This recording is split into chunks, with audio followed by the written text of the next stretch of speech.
HR issues can kill you. One complaint against your company can turn your world upside down.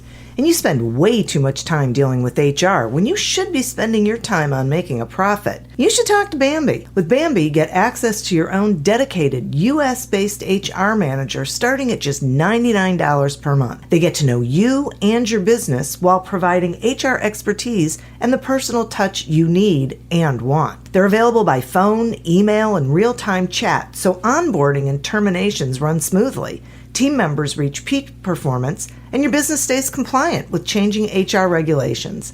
And with Bambi's HR Autopilot, you'll automate important HR practices like setting policies, training, and feedback. HR managers can easily cost $80,000 a year, but Bambi starts at $99 per month. Schedule your free conversation today to see how much Bambi can take off your plate. Go to Bambi.com right now and type in Accelerate under podcast when you sign up. It'll really help the show. Spelled BAM, BEE.com. Bambi.com. Type in Accelerate.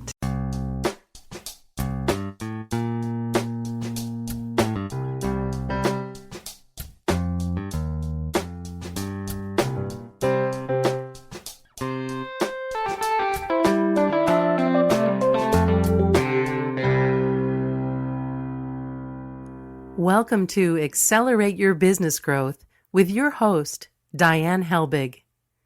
Diane is a leading small business development and leadership coach, author, and speaker who is passionate about sharing valuable ideas, tips, and techniques with business professionals worldwide. Diane brings you the world's experts and gurus in all things business. Whether it's sales, structure, social media, planning, or plateauing, guests bring their expertise and energy to each episode. When growing your business is your focus, Accelerate Your Business Growth is the show to listen to. Got a topic or guest suggestion? Let Diane know. The goal is to make sure you have the information you need to move your business forward. Thanks for joining us. Settle in and enjoy. Hey, everybody. Thank you so much for joining us. Our podcast is sponsored by, Audible.com. Audible.com is a leading provider of spoken digital audio entertainment and information. Listen to audiobooks whenever and wherever you want. Get a free book when you sign up for a 30-day free trial at audibletrial.com/businessgrowth. We are really excited that this podcast continues to gain recognition as a great resource for small business owners, entrepreneurs, aspiring entrepreneurs, and salespeople. From People First to MSNBC's Your Business to Inc.com, Fit Small Business, Proven, a whole bunch of other sites.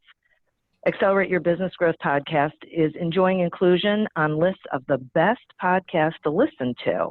So we're pretty excited about that. And we know it's because of the wonderful guests that come on the podcast and share their information. Today we have one of those guests.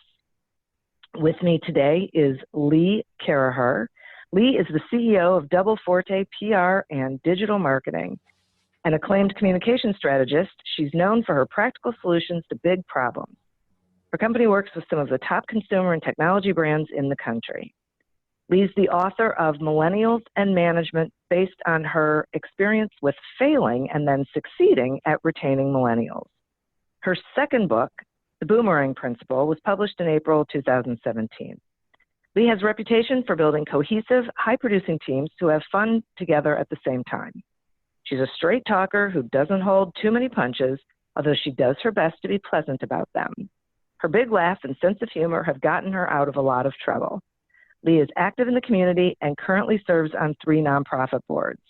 A graduate of Carleton College with a degree in medieval history, which she finds useful every day, Lee lives in the San Francisco Bay Area with her husband, 2 sons, and a blind cat. Thanks for joining me today, Lee. Diane, thank you so much for having me, and congratulations on all the success for your podcast. It's such a huge achievement. Thank you. It is so exciting. I wasn't expecting any of it, and it's just really, and I really mean what I say, that it really is. Because the folks like you who come on and share this information that makes it a good resource, right? It's a place that people can really come and get the things that they need. So it's been fun. It's a labor of love. So good. It is labor, though. I know. Yeah. Yeah. Sometimes a little worse than others, but like when technology doesn't quite work. Exactly. But otherwise, right. But I've been blessed. I mean, that usually it goes well, and the guests are. I get to learn at the same time, so it's really wonderful. It's all good. Yes. So I love this subject of these millennials, and I have to tell you that in your bio, like I love this about medieval history, because when I first read it, I went, medieval history? And I thought, okay, I get it. There's something going on here. So explain to the listeners why you think it's important that different generations are working together, that they have to be able to work together to run a business today. Well, I think the first thing is what is true today is that this is the first time in American history where we have 4 different generations working side by side, from millennials all the way up to the silent generation, who is over 68. And we have the Gen Z coming right behind the millennials. So it might even be 5 generations in the next 5 years. And a few things are true. One, generations are sort of funny, right? Someone says, this is a generation, and they call it something. And, right. And the U.S. Census does stuff. And I usually use Pew Research. I think Pew Research is probably the most, well, they're obviously very credible, but it's the most agnostic of all the research firms, and with analysis that, everyone can use. And the point of understanding generations is that while it is true, the point of a generation calling it something is very convenient, right? Millennials, 80 million. Well, they cannot be the same, right? Gen Xers, latchkey kids, most morally single children, smallest generation we have right now in America. The boomers, I'm the last year of boomers, and another huge generation, 78 million. And then the silent generation, the people who were born in between, right after the Second World War and 1964. So, it's sort of convenient, but they do have some similarities, right? They have some cultural similarities that color and define what the experience could have been from growing up. And they are different, absolutely different. And we have to, if we're going to be working side by side with people of different generations, and it's increasingly more side by side than office by office, right? Or virtually side by side, that we need to understand those negative things you might hold about different generations do not help you. And if you can break those down and actually appreciate the differences between the generations, and appreciate the difference between people and the gifts that each generation and each person brings, you have a much more effective business. And frankly, more effective equals more profit and quicker. And there's no business that didn't do well if they were working high productively at a fast pace in a positive way. And that's what I'm all about. Yeah. It's always so funny for me, because I am towards the end of the baby boom era, and I am raised millennials. They're adults now. They're young adults, but so, and whenever everyone likes to complain about millennials, and I think, okay, seriously, you're talking about my children. We grew them, so I guess we have to blame ourselves for them, right? And there really are really awesome things about them. So many positive things. I mean, so many positive things. And well, I do think, it's true, right? In general, boomers are the more parents of millennials or boomers than are Gen Xers in general. But, it's not the millennials' fault that we said nobody wins soccer. It's not the millennials' fault that we gave them phones and iPads and technology when they were too young to handle it. It's not the millennials' fault that, we were dictating that they had to get better grades. So grade inflation has taken over the education system and has a negative impact. It's not their fault at all. It's the parenting fault, and culture as well, obviously, right? And frankly, the ones who complain most about millennials I have found in my experience, are most likely to be the helicopter parents that are hurting their adult millennial children in the workplace. So that could be a whole other conversation. We might need a cocktail for that one, Diane. Could, right? Exactly. But basically, if you see a helicopter parent, shoot them down. I'm just saying. Shoot them down. That's hysterical. I try.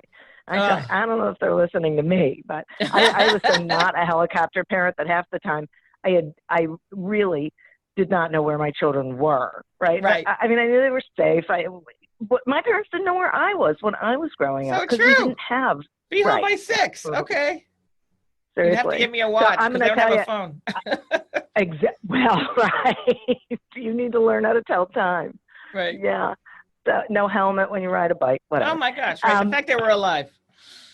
Oh, exactly. Okay. So, because I really could go down this road, but I'm not going to. Now, but talk some about the old definitions of employee loyalty and what they're doing to businesses, because I think this is a really critical point. Yeah, I do too. So, the old concept of employee loyalty is I get a job that's a good one. The company's good. The company takes care of me, and I am loyal, meaning I do not leave the company. I am a soldier. I do my best job. I go as high as I can, and I don't go sell trade secrets across the road, right?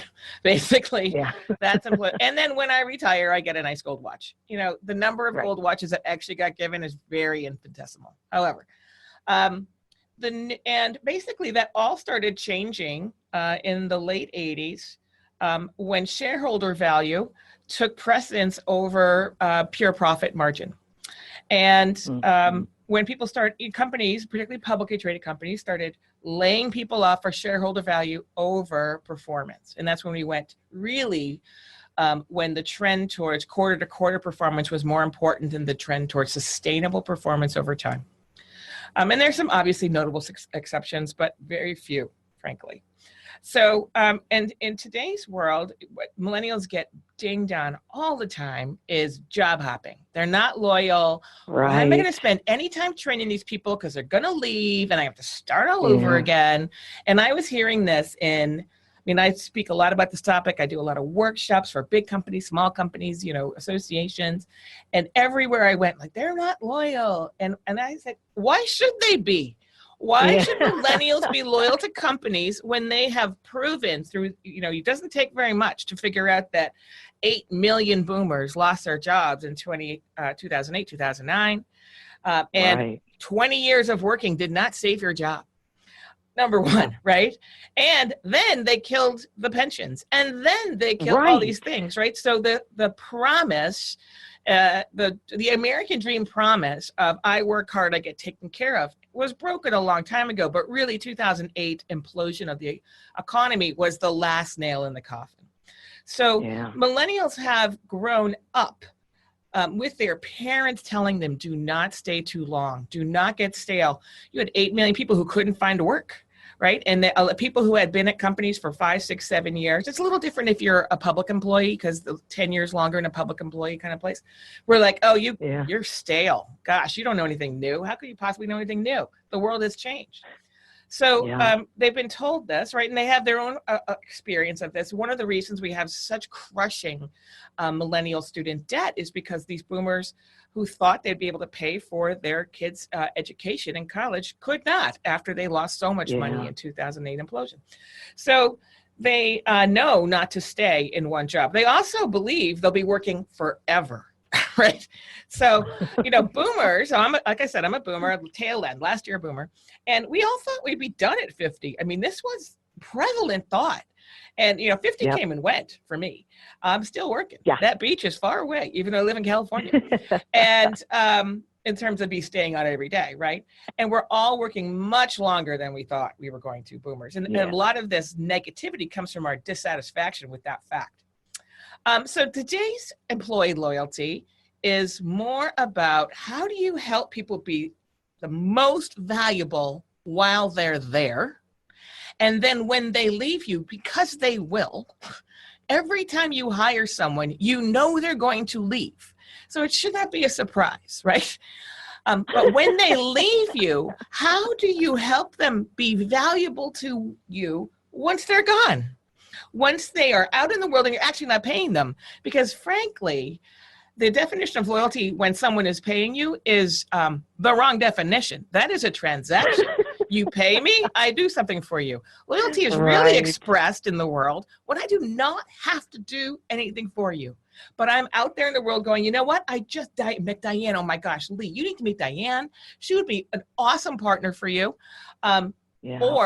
Or you say, you put a posting into your, you send your former employees a job posting before you send it anywhere else. You go, I'm looking for a widget maker in the mid-range, hopefully has this kind of experience. And your alumni go, I know exactly the guy.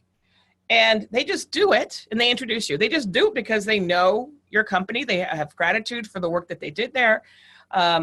And it was a good experience. And the more you can do that, frankly, you could be, every time someone leaves you, they could help you or hurt you today. They could always do that, but really today, they could help you or hurt you. And every company, no matter what size, no matter what sector, needs to be doing everything it can to be increasing its footprint with its alumni in a positive way.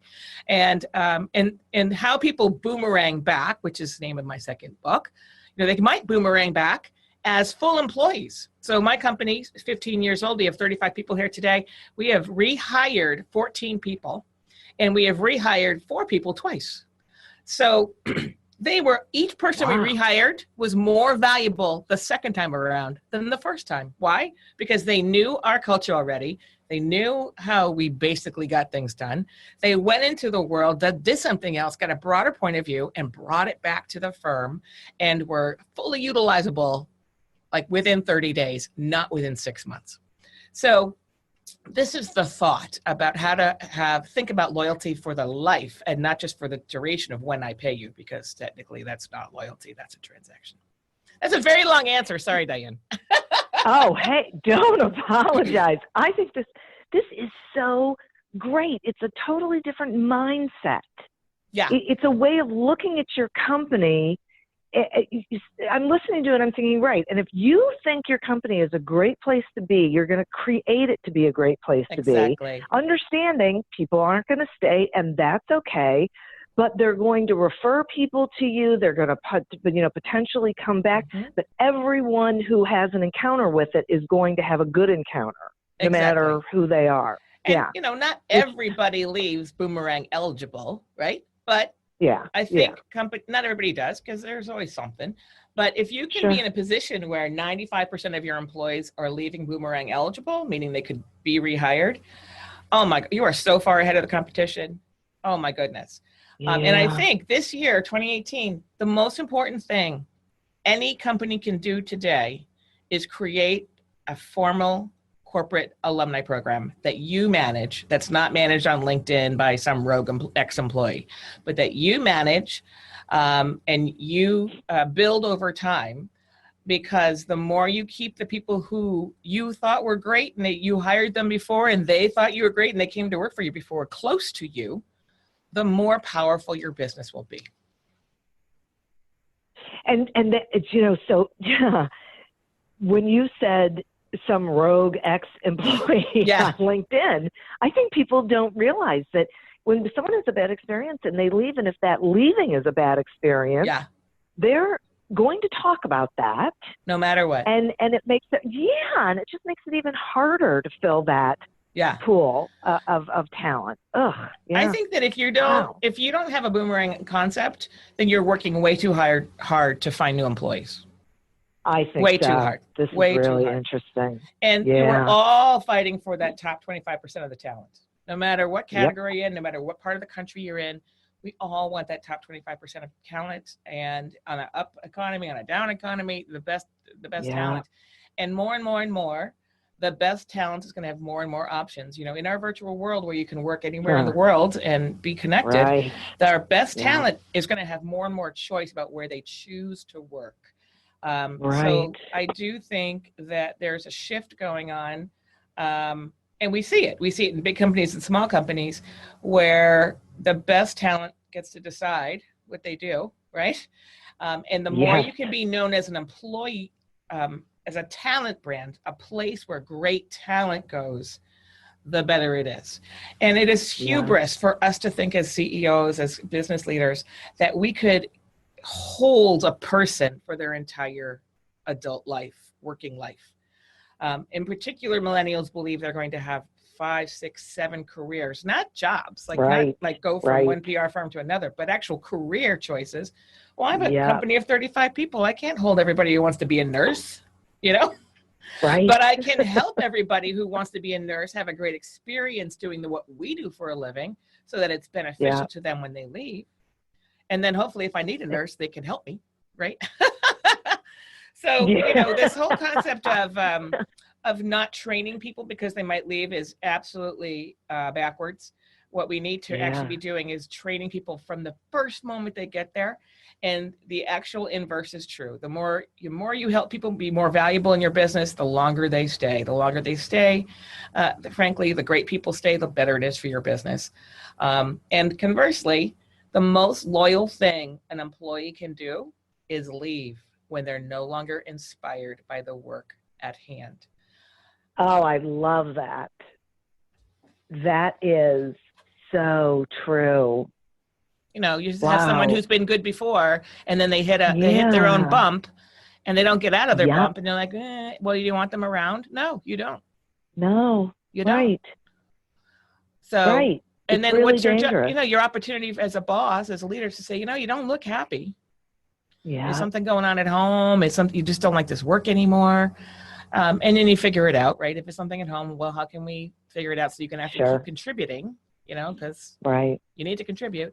But if there's not an opportunity, I want to be a podcaster. Well, we're a hospital. We don't have a podcast, whatever it is, right? Well, let me help you go be a podcaster. Don't, I don't want you here bringing everybody else down, but I will help you get that new place, Exactly. And then you've just created someone who's out in the world saying great things. And positivity is so much less friction than negativity. And the more positive we can be, the better it is. And that positivity also goes back to intergenerational, because it's not just millennials who want something better from their jobs and their lives. It's everybody. And if you can create an environment where millennials thrive, you have created an environment where Gen Xers, Boomers, Gen Z, and Silence can thrive as well. And absolutely, if we just break down that idea that they're entitled and whiners, that is not, the millennials do not have the corner on whiners. Trust me. At all. Or like, I'll hear people say, they don't have a work ethic. They're lazy. I'm thinking, well, my son has an incredible work ethic, and as does my daughter. And wait a minute, I know people my age who don't have a work ethic. Oh, please. So, oh my gosh. Have we all been around them? No, it is 4:59. What the heck are you? We don't what? You haven't finished. Standing at that right, exactly. Right. Oh my Gotta gosh. go. It's okay. So, and this is so fascinating for me, because I think it for me it also speaks to leaders of companies. We need to get rid of this "it's us against them" mentality that I think a lot of companies have. It's the employees think the leadership's up to no good, and the leadership thinks the employees are just milking them. And how does that move anybody forward? Well, it doesn't, right? And in today's world, often the employees know more about your company than you do. If they're on Glassdoor, if they've got a Twitter feed, if they've got a Google alert, and a present employee probably, this is what I tell my own employees, and it's a small company. We don't have but if you're not following your company on Twitter, well, that's a mistake. You want everybody to know. So, you may not actually know what your social media team is doing, but your employees who are present and are watching the blogs and watching Glassdoor and watching Twitter and looking competitively, they may know more than you do. Because they're used to digging for stuff, right? Yeah, right. Exactly. And the impression of, I think the technology that is such an advantage and a disadvantage too, right? But the hierarchical structure is antithetical to the millennial experience. You know, they've had more power in their hands since Yeah. they were 10 years old and then went to the moon, right? They've had the ability to at least have the impression that they could find any piece of information. They've had the ability to tweet at anybody, tweet at any company, find somebody's email, send a YouTube, message to people. There, this idea that Yeah. there's a structure in the world is, you can't have access. Well, that's all gone, right? Yeah. The conflict happens when you get into a hierarchical situation and you're like, why is this junior Birdman want to have lunch with the CEO who's 35 years older than him and doesn't care who the new mailman is, right? And the mailman's going, hey, of course he wants to know I'm part of this company. It's a whole, when you have a flat earth person and a hierarchical earth person, you have to find a middle ground there in the. That's a great one. I'm thinking about people who have complained to me, people who are in leadership who have complained to me and said, that they're these unique little snowflakes and they want to be treated. And I'm thinking, no, they're not. And frankly, you got to meet them halfway. You have to respect them as humans. And, so they text. So what? Right? If there are times when you need them not to. Right. I mean, when I came into the workplace, Diane, I used to write memos. I mean, when's the last time you wrote a memo? And communication, has changed so much, right? When I came into the workplace, we had rotary phone. So I came into the workplace in 1987. 1987. Yeah, 1987 is when I came into the workplace. 1988 is when the push button phone surpassed the rotary phone in the United States. Okay. Really? Really. Oh, the fax machine didn't really, I mean, seriously, I had a fax machine that had the rolly paper with the red ink on the end, those? Yeah. Oh my gosh. Yeah. And then it really wasn't until the end of 2000, text messaging, AOL Messenger, Yahoo Messenger, all these things. And now today, how many communication vehicles do we have? Today, we're on Zoom. We have Skype. I have email, Instagram, Twitter, text. I use Slack, Asana, and Trello. So, oh my gosh, it's so complicated. Well, the problem is not that millennials communicate in different ways. The problem is that we have not figured out how to communicate that with them on their native platforms. Amen.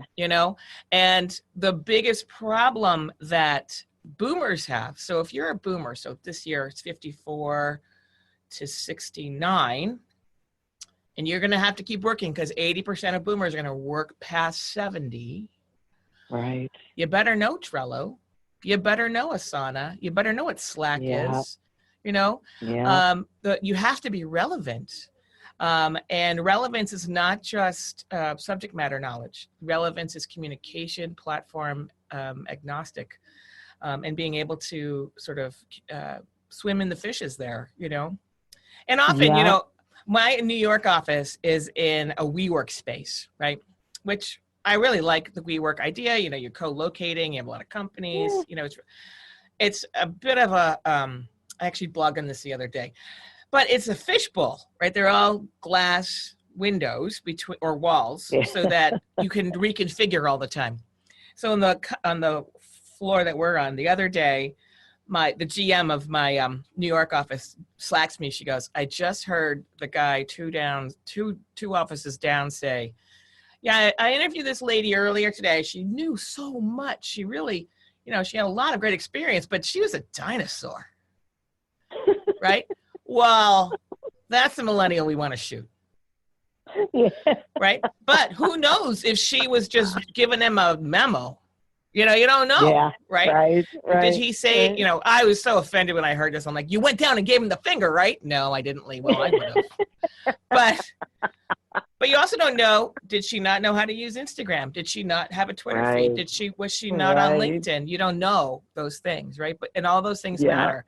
I think how a younger person calls an older person a dinosaur, we need to make sure that it's relevant dinosaur, right? If I'm going to be a dinosaur, I'm going to be a hip one. I have no problem being a dinosaur, but I'm the one that still survived. You know what I mean? What, like the crocodile or something? Yeah, Exactly. Sure. Well, and I think, I've had employees who are older and who's like, I just don't want to learn that, Lee. I'm like, and I can't have those people in my company because we're a communications firm. And we have to help our clients communicate, right? In any way they need to. Yeah. Well, if you're not going to learn Snapchat and not going to be versant, then I'm going to have to help you find another job. Exactly. Because business is business. And that's okay.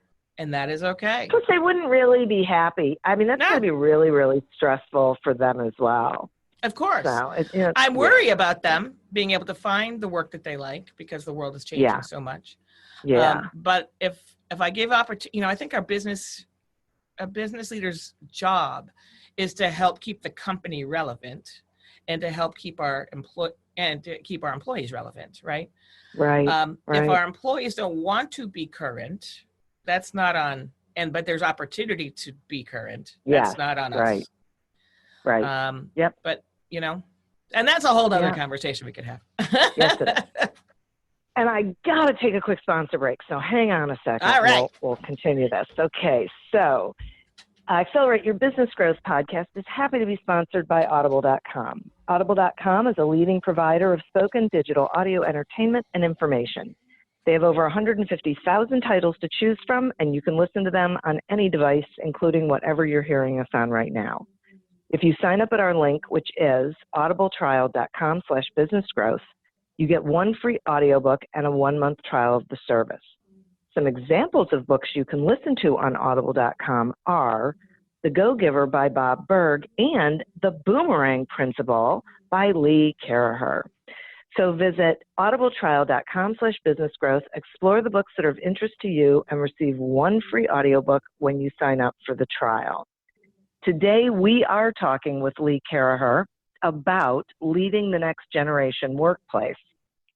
And hopefully you guys are really paying attention to this because this is critically important. I feel like we're at a real turning point in our economy right now with all of these generations that, what we were just talking about was these quote dinosaurs, like people my age and older, not wanting to be curious enough to learn about the way things really are these days. And it's not like these things are going away. They're only becoming greater. Mm-hmm. So true. Well, we also talk about, it's so interesting is that, we talk about generational conflict and, modernization as though it's something new. And, you mentioned I have a degree in medieval history and, I can tell you that medieval history is a study of 1,000 years of history, which is just intergenerational conflict all over the world. So it is not new. It's been going on since Adam and Eve, well, I guess Cain and Abel. And so, it's not new at all. What it is, though, is that technology has really sharpened the division among the generations. If you're digital native, you grew up with it versus digital adaptive. If you're not as nimble with your fingers as you used to be, and you're next to someone who didn't ever learn how to type, they learned how to type in 5th grade, when they were 5, on a keyboard, not a typewriter that had, QWERTY. A what? Exactly. Well, you remember, QWERTY, the QWERTY keyboard was created because, but it's stupid, but it was created, it had nothing to do, they would never have created it for today because it was created so that there was enough time between when each key struck the paper that it wouldn't get jammed. And the person, I can't remember the name of the person who created the QWERTY keyboard layout, but they did all this math on where you should put different keys so that they wouldn't get stuck together. Well, of course, today they would never, doesn't matter. Yeah, so you would, and there are keyboards that are not QWERTY that are much faster than QWERTY. I mean, so, but you have to relearn everything. Oh my gosh, can't even imagine that. That seems like that. I don't know that is relevant, but it is. We're living with this dinosaur idea in this QWERTY keyboard that we all use. Anyhow, I'm just full of information today. Am I not, Diane? You I mean, are. oh my gosh. Irrelevant information. Proving irrelevance Oh, it's left all, and right. Oh my gosh. But, if you feel like Snapchat or, I don't understand. And I have to tell you, I use Snapchat because my kid's on Snapchat. I love Snapchat was made for me with those filters, man, making myself look like a dog or, cat. I love it. And my son's like, Mom, it's not for you. I'm like, it is. They made it just for me. It is now. Because right? I love it, right? But, you don't have to know everything, but you have to be willing. No. You have to be willing. And, and if you're working, unless you have the benefit of being independently wealthy and not having to work, you need to be understanding how your people are communicating. Because if they're having conversations around you that you can't even get into the stream of, your days are numbered. Yeah. It's dangerous. It is. It's dangerous. Yeah. Okay. So when we talk about productivity, because productivity leads to profitability and all of those things, give us a couple of things that these business owners can be doing to improve the productivity given these, this variety of generations and the way they see things. Right. So I think there's two pieces on productivity that I can focus on that I can give you antidotes for, meaning things you can do differently that would hopefully improve that. So one is driving context into your business. And when I started my company, my husband, who is my biggest champion, gave me this little silver bar thing for my desk, tchotchke for my desk, right? And it said, because I said so.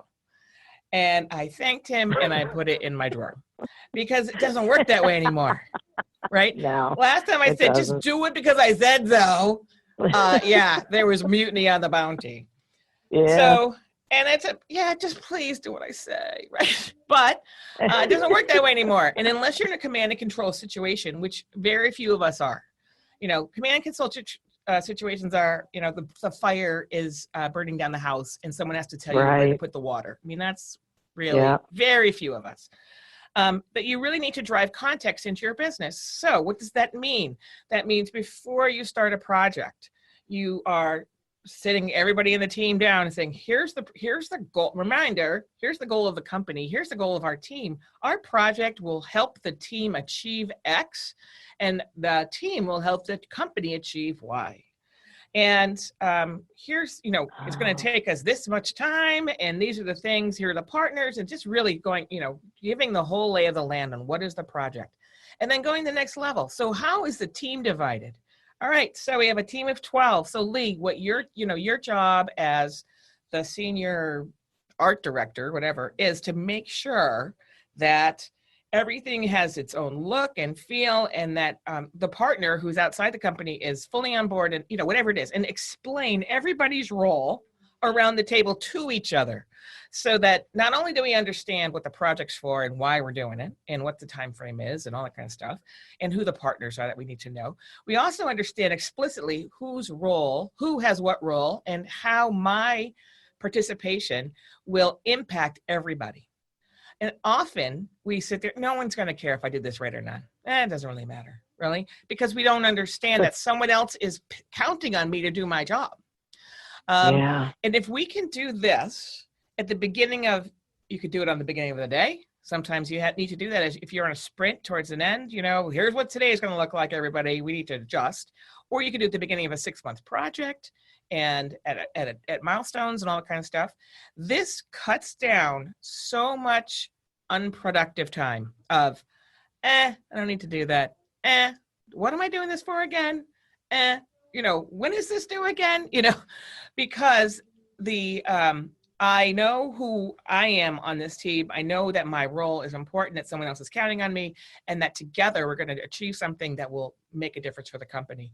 This changes every dynamic, every bad dynamic in a business. It really does. No driving, kidding. It really does. And particularly for millennials who have been used to getting lots of input, right? Yeah. And be able to check in, which drives Mhm. boomers nutty. It actually drives Gen Xers even nuttier. You know, being able to set context to say, here's what we're doing, here's what your role is, and then being able to say the check-ins are at this time, this time, and this time. If you need help, go here. And so that it's no one has an excuse to stop, right? Right. It changes you're driving out unproductive time of questioning. And the less questioning you have among people and teams, the more productive you are. So that's the first thing I could possibly say to you about every company. If you can drive context, and this is not a millennial thing, although they require it. Who doesn't want to know what you're doing? Who doesn't want to know what everyone else is doing? Who doesn't want to know that my work matters? Right? No one gets paid to do work that doesn't matter. I mean, I don't know a business who's like, I got some money sitting around. I'm going to employ someone to do something that doesn't matter. No one does that. But we don't always understand how much our work matters to everybody else. Right. So that's the first thing. The second thing that every business can do better, and this is just human nature, is resolve conflict better and faster. And, and I think one of the things that, particularly women get dinged on, so much emotion, don't bring your emotion to the workplace, blah, blah, blah, blah, blah. And that is crap, because we are human beings. And of course, work is emotional, duh, right? But, don't bring it to the workplace. Park your emotions at the door. Well, that just breeds, frankly, resentment and inefficiency, because we all grind on something, right? Why did he do that? Absolutely. Why did she send me that draft that had all these typos in it? She said she was going to be here at 9:00 and she's not. What the hell? Right? And these little things add up to hours and hours and hours of unproductivity. So how do we actually take advantage of our feelings to resolve conflict positively? And I have a resource, and I'll send you the link, Diane, so you have it. Okay. People can download this. It's called the communication wheel. And basically, I don't have to use the wheel anymore because I've gotten good at it. But you have to practice, resolving conflict to get good at it, because we don't do it well in general as human beings, right? Right. Because I might be mad at you and go and start with, I am so mad at you, Diane, blah, blah, blah. And where can you go? Nowhere. You can go anywhere with them. Like, what the hell did I do? Right. Instead of Diane, I really, Diane, before the end of the week, I would like, just 15, 20 minutes of your time. We have an issue I really want to get resolved. I know we can get it resolved, but I want to make sure we're all on the same page. And can you find 20 minutes between now and the end of the week? And Diane, something's funky. We got to do something. We got to resolve some issue. And you can get ready for it. It could be on your time schedule, right? Oh yeah, Lee, how about Thursday at noon? I have some time, or Friday at 9, and I get to choose which time, and we set the time. But you at least are not caught off guard by the fact that I need to talk to you and that there's something I want to talk to you about something. Well, obviously it's either a conflict to resolve or an opportunity or something like that, right? But you're not caught off guard. Then when we meet, right, we're like, I want to bring this to your attention because I really feel like we are not on the same page. Diane, you said, our hours are from 9 to 5. No one's hours are 9 to 5. Okay, so anyway, our hours are 9 to 5, and you keep showing up between 9:45 and 10:15. That's a fact, right? The fact is you keep showing up 9:45 to 10:15, and the fact is our hours are 9 to 5. My assessment of that is you don't care. You don't care about anybody else. You don't care that you don't care that everyone else has to adjust to your schedule. And you don't really have any respect for anybody around you, because we've all been here for 45 to an hour and 15 minutes and been working, and you come in and you throw your bag down and it's like, well, what did I miss? And it really makes me mad. I'm really angry. It's it's grinding on me. Like, what is that about? My request is that you show up on time. And if you're not going to be on time, that you let me know if I'm the boss, or you let us know that you're not going to be on time. So we're not sitting here worrying if you're dead in the street. Yeah. And my offer to you is to help you put reminders into your calendar so that you know when to show up or something. You know, so you go around this communication wheel that says starts with a fact that is incontrovertible.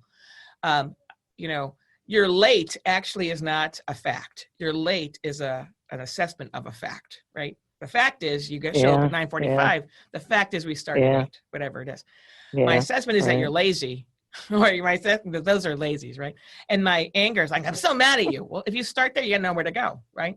So you start with something that's factual. And usually 80% of the time I have found, oh my God, I had no idea that our hours were 9. I thought I could come in any time. No one ever told me 9 to 5. What are you talking about? If this is the first time we've talked about it, right? And oh my gosh, I had I'm mortified. I am so mortified. I had no idea you felt this about me. Oh my gosh, how can I make it up to you? I have total respect for you, Diane. Oh my gosh, I'm just trying to catch up because I had no idea you've been here for an hour and a half already. I had no clue. I thought you got in like 5 minutes before me, you know. And when you actually can peel the onion on these things and do it on and it sounds like a really little thing, like you're late. No, being late, not showing up on time is disrespectful. And people take it personally. And you have to, how do you find ways to resolve that conflict that is obviously wasting time? You're grinding on it. And no one does their best work when they're grinding, ever. So the more we can get good at resolving conflict, big and small, fastest, not waiting for it, you know, don't let someone be wrong for 6 months and finally just tell them they've been an hour and a half late for the last 6 months. Because it's so embarrassing. Like, you're not my partner if you let me be late. If you let me be wrong for 6 months. Right. You know, I'm so embarrassed. Oh my God, everyone's been talking about it for 6 months. I'm going to quit. Yeah. Right.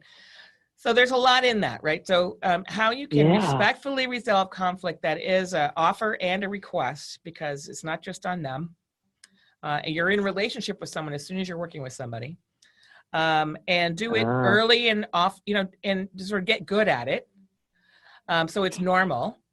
The more productive you could be, and the more positive your workplace will be. The more positive, the more productive. Productivity never comes out of a caustic workplace. You may be achieving your goals, but you're leaving a lot of money on the table. Right. If it's a toxic, caustic environment. Yeah. Right. And I'm listening to this and I'm thinking, okay, I know a lot of small business owners, and I know a lot of people are listening to this and they're thinking, yeah, I hear it. And this whole resolving conflict conflict itself makes me totally uncomfortable. Yeah. But I think what you're saying is, if your focus and your goal is to be as productive an organization as possible and as profitable an organization as possible, then you are going to do the things that are necessary to make sure that happens. So that if conflict occurs, you're going to want to nip it in the bud right away so it doesn't bloom into something bigger, and so that it doesn't interfere with the profitability. You just have to look at it that way. I don't think people do. I don't think they realize that connection. I think productivity, you know, finding good processes that are streamlined and effective and super important. But if you don't have a positive working environment, you are losing money. You may not be. Well, and that's what I like about. You may not be in the red, right? But your money, you're taking money off the table. And absolutely. You know what? Other things are taking money off our table enough. We don't have to be doing it ourselves. Exactly. Right, I it's think like shooting yourself in the foot. It is.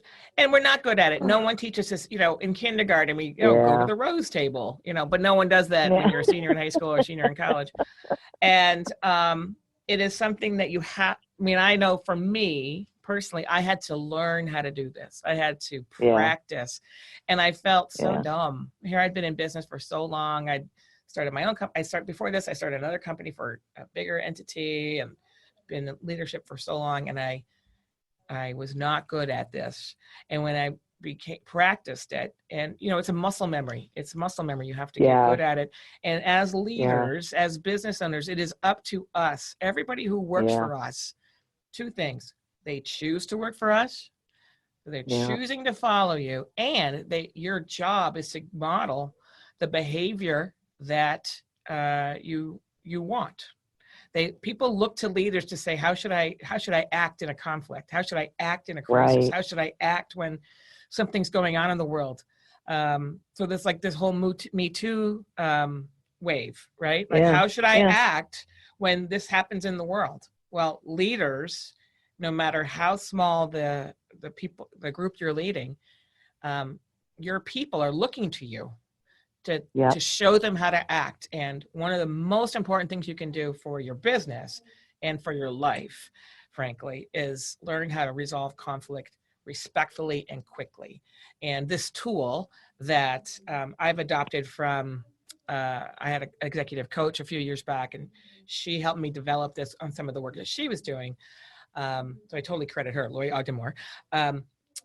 Has been super effective, not only in my business, but actually in my home life and in the partnerships that I use. The partners that I have around in different, my company has many different partners. And sometimes, I do this, you do that, but there's a hole in the middle.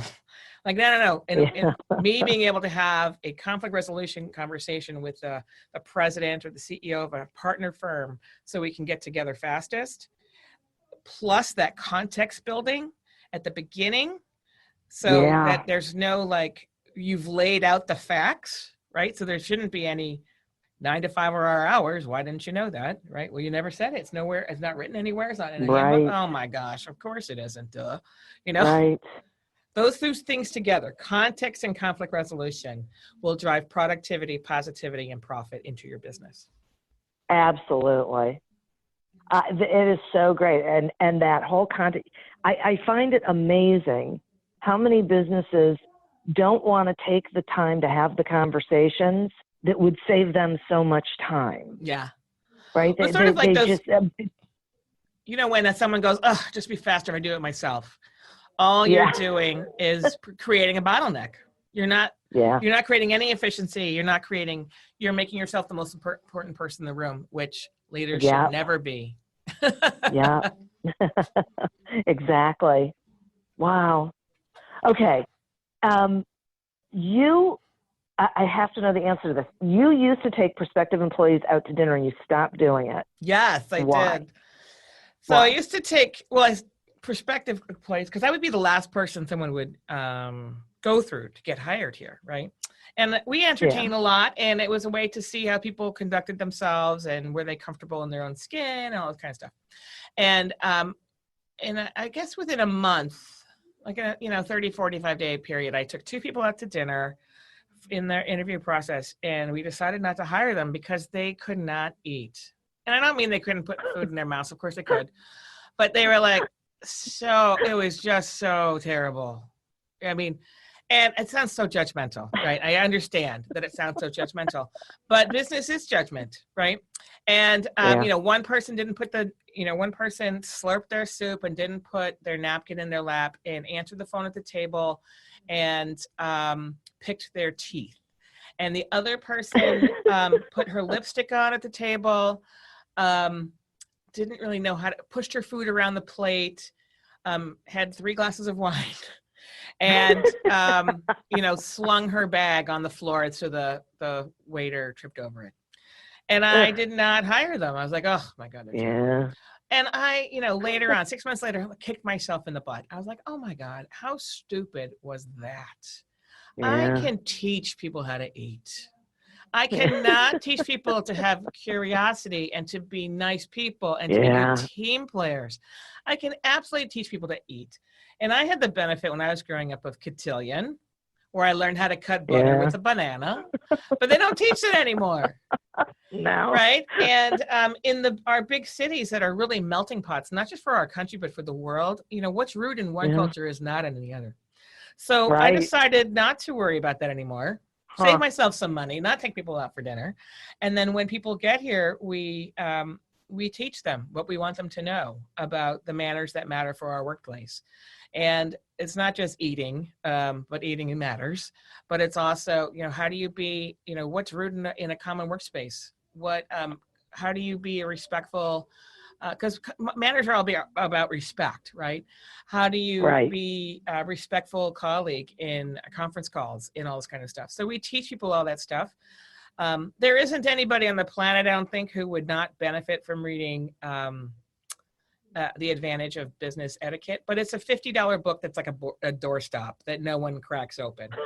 So, which I did. I bought it for everybody, and literally everyone put it under their desk. Yeah. So it's a great book. So instead, what I did was I created this box of sort of looks like table topics. It's called Everything Speaks. And each card, which is sort of maybe 3.5 by 3.5, 4 by 4, is a different manner that matters in the workplace. And we teach people these things, and it sits on people's desks so they can refer to it easily and all that kind of stuff.